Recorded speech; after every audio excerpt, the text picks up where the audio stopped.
আলহামদুলিল্লাহ ওয়াসসালাতু ওয়াসসালামু আলা সাইয়্যিদিনা মুহাম্মদ ওয়া আলা আলিহি ওয়াসসাহবিহি ওয়াসাল্লামান তাসলিমান কাসীরা। আসসালামু আলাইকুম ওয়া রাহমাতুল্লাহ। যে যেখান থেকে আজকের এই লেকচারটি শুনছেন সবাইকে অনেক অনেক কৃতজ্ঞতা জানাচ্ছি। মূলত এটি একটি ইংলিশ লেকচার থেকে অনুবাদকৃত। আল্লাহ সুবহানাহু ওয়া তাআলা পবিত্র কোরআনে যারা মুমিন তাদের জন্য 25টি ওয়াদা করেছেন। এই লেকচারে আমরা সেই 25টি ওয়াদা নিয়ে কথা বলবো ইনশাআল্লাহ। এই লেকচারের বিষয়টি স্পিকারের মাথায় আসে এবং তিনি বলছেন যে সুতরাং একটা আইডিয়া মাথায় আসলো, আমি কোরআনে চলে গেলাম দেখার জন্য যে ইয়া আইয়ুহাল্লাযীনা আমানু বলে আল্লাহ তাআলা কি ওয়াদা করেছেন। ইয়া আইয়ুহাল্লাযীনা আমানু বলে যে আয়াতগুলো উল্লেখিত হয়েছে আমি সেই আয়াতগুলো খুঁজেছি এবং দেখার চেষ্টা করেছি যে আল্লাহ সুবহানাহু ওয়া তাআলা যারা ঈমান এনেছেন তাদের জন্য মূলত কি ওয়াদা করেছেন। আল্লাহ মুত্তাকিনদের জন্য কি ওয়াদা করেছেন আমি মূলত সেগুলো খুঁজিনি। আমি জাকারিয়াদের জন্য কি ওয়াদা করেছেন আমি সেগুলো খুঁজিনি। আমি মূলত ইয়া আইয়ুহাল্লাযীনা আমানু বলে যে আয়াতগুলো পবিত্র কোরআনে উল্লেখিত হয়েছে আমি সেই আয়াতগুলো নিয়ে ইনশাআল্লাহ কথা বলবো। তো আর দেরি না করে চলুন আল্লাহ সুবহানাহু ওয়া তাআলা কি ওয়াদা করেছেন সেগুলো নিয়ে আলোচনা করি। তো যেহেতু আল্লাহ সুবহানাহু ওয়া তাআলা এই বিষয়গুলো নিয়ে ওয়াদা করেছেন তার মানে অবশ্যই এগুলো ঘটবে। যদি আমাদের সাথে এগুলো না ঘটে তাহলে আমাদেরকে বুঝে নিতে হবে যে আমাদের ঈমানের মধ্যে কোনো না কোনো সমস্যা আছে, ত্রুটি আছে। যেহেতু আল্লাহ ওয়াদা করেছেন অবশ্যই সেটি আমাদের সাথে ঘটবে। যদি না ঘটে তাহলে আমাদের কোনো কমতি আছে, আমাদের কোনো ত্রুটি আছে। তো চলুন শুরু করি। আল্লাহ সুবহানাহু ওয়া তাআলা মুমিনদের জন্য কি কি ওয়াদা করেছেন। প্রথমেই তিনি জান্নাত নিয়ে কথা বলেছেন, শুরুতে জান্নাতের সুসংবাদ দিয়েছেন। তো প্রথমে যে ওয়াদা আল্লাহ সুবহানাহু ওয়া তাআলা সূরা আল বাকারাতে 25 নম্বর আয়াতে বলেছেন, আর সুখবর দাও তাদের যারা ঈমান এনেছে আর সৎকর্ম করে, তাদের জন্য আছে জান্নাত যার তলদেশ দিয়ে বয়ে চলেছে ঝর্ণারাজি। আর যখনই তারা খাবার হিসাবে কোনো ফল পাবে তখনই তারা বলবে, এ তো অবিকল সেই ফল যা আমরা ইতিপূর্বে লাভ করেছিলাম। বস্তুত তাদের একই প্রকৃতির ফল প্রদান করা হবে এবং সেখানে তারা তাদের সঙ্গিনীদের সাথে থাকবে আর সেখানে তারা অনন্তকাল অবস্থান করবে। মুমিনদের জন্য আল্লাহ তাআলার ওয়াদাগুলোর মধ্যে সর্বশ্রেষ্ঠ ওয়াদা হচ্ছে জান্নাত। একটা মুমিনের সফলতা তখনই সে যখন জান্নাতে যাবে। আর আমার মনে হয় না যে আর 24টি নিয়ে কথা বলা প্রয়োজন আছে। একটি মুমিন যখন জান্নাতে যাবে তার আর কোনো কিছুরই প্রয়োজন নেই, এটিই তার জন্য যথেষ্ট। ভেবে দেখুন জান্নাত কি। একটু জান্নাত নিয়ে আমরা কথা বলি। জান্নাত কি দুনিয়ার সাথে তুলনা করুন, আর আরেকটি অপশন জাহান্নামের সাথে তুলনা করুন। আপনার মনে হবে শুধু জান্নাতের যদি এক টুকরা আপনি কিছু পেয়ে যান তাহলেই আপনার যথেষ্ট সফলতা, চূড়ান্ত সফলতা। প্রকৃতপক্ষে এটি আমাদের জন্য অনেক কিছু, আর আমরা যা চাই এবং আমরা যা আশা করি সেটি হচ্ছে জান্নাত। রাসূল সাল্লাল্লাহু আলাইহি ওয়াসাল্লাম বলেন, আল্লাহর দয়া ছাড়া কেউ জান্নাতে প্রবেশ করবে না। আমরা যে কাজগুলো করি, দুনিয়াতে যে কাজগুলো করে থাকি সেগুলো জান্নাতের জন্য যথেষ্ট নয়। এটি আল্লাহ সুবহানাহু ওয়া তাআলার অনুগ্রহ। আমাদের কাজকর্মের মাধ্যমে 1 সেকেন্ডের জন্য আমরা জান্নাতে যেতে পারবো না। রাসূল সাল্লাল্লাহু আলাইহি সাল্লাম বলেন, কিয়ামতের দিন বিশ্বাসীদের নিয়ে আসা হবে যে কিনা পৃথিবীতে অনেক কষ্ট করেছে। আল্লাহ সেই বিশ্বাসীকে জান্নাতে 1 মুহূর্তের জন্য রাখবেন এবং জিজ্ঞেস করবেন, হে আমার বান্দা, তুমি কি তোমার জীবনে কোনো কষ্ট পেয়েছো? বান্দা বলবে, হে আল্লাহ, আমি একটুও কষ্ট পাইনি। সুতরাং 1 মুহূর্তের জন্য কেউ যদি জান্নাতে যায় তার জীবনের সকল কষ্ট সে ভুলে যাবে।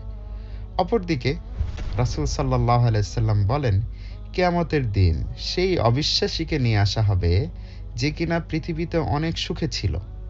আল্লাহ সেই অবিশ্বাসীকে জাহান্নামের 1 মুহূর্তের জন্য রাখবেন, হয়তো ন্যানো সেকেন্ডের জন্য রাখবেন এবং জিজ্ঞেস করবেন, হে আমার বান্দা, তুমি কি তোমার জীবনে কোনো সুখ পেয়েছো?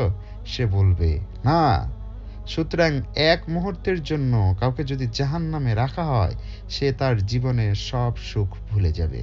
জান্নাত সম্পর্কে যতক্ষণ ইচ্ছা আপনি ভাবতে পারেন, যত ইচ্ছা ভাবতে পারেন, আপনি ভেবে ভেবে শেষ করতে পারবেন না। এটি আপনার ইচ্ছা আকাঙ্ক্ষার ঊর্ধ্বে। It is beyond of your imagination. আপনি হয়তো সবচেয়ে সেরা হলিউড মুভির যেটা রোমান্টিক অথবা সুখের দৃশ্যের কথা ভাবছেন, এটি জান্নাতের এক মুহূর্তের অংশের সাথে তুলনা করা যাবে না।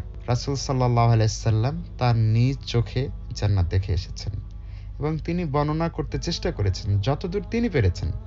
তিনি ভালো করেই জানতেন, এমনকি সাহাবীরাও জান্নাত সম্পর্কে সঠিক বর্ণনা করতে পারবে না।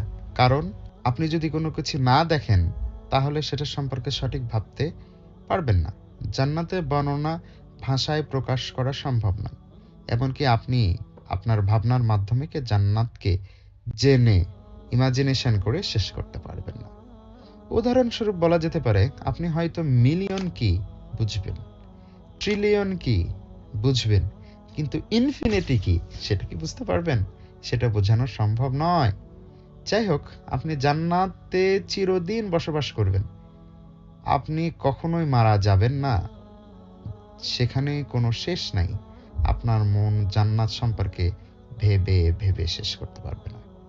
আপনি জান্নাতের ইচ্ছার জগতে চিরদিনের জন্য বসবাস করবেন। আপনি জান্নাতে যা পছন্দ করবেন তাই পাবেন। ধরুন, আপনি নদীর পাশ দিয়ে হেঁটে যাচ্ছেন, একটি পাখিকে উড়ে যেতে দেখে আপনার ভালো লাগলো। আপনি শুধু পাখিটিকে দেখলেন মিলিয়ন বছর ধরে। আপনার কোনো অ্যাপয়েন্টমেন্ট লাগবে না, আপনার কোনো কাজ নেই, আপনি ফ্রি, যা ইচ্ছা তাই করতে পারবেন। ধরুন, আপনি মুসা আলাইহিস সালাম সম্পর্কে কোরআনে অনেক পড়েছেন, তার সম্পর্কে অনেক জেনেছেন, আরও বেশি জানতে চান, আপনি অ্যাপয়েন্টমেন্ট পেয়ে যাবেন। আপনি মুসা আলাইহিস সালামের সাথে কয়েক বছর কাটিয়ে দিতে পারবেন। অল্প কিছু দিনের জন্য নয়, সরি আমি ব্যস্ত, আপনার সাথে আমার সময় ব্যয় করতে পারছি না, এরকম কথা শুনতে হবে না।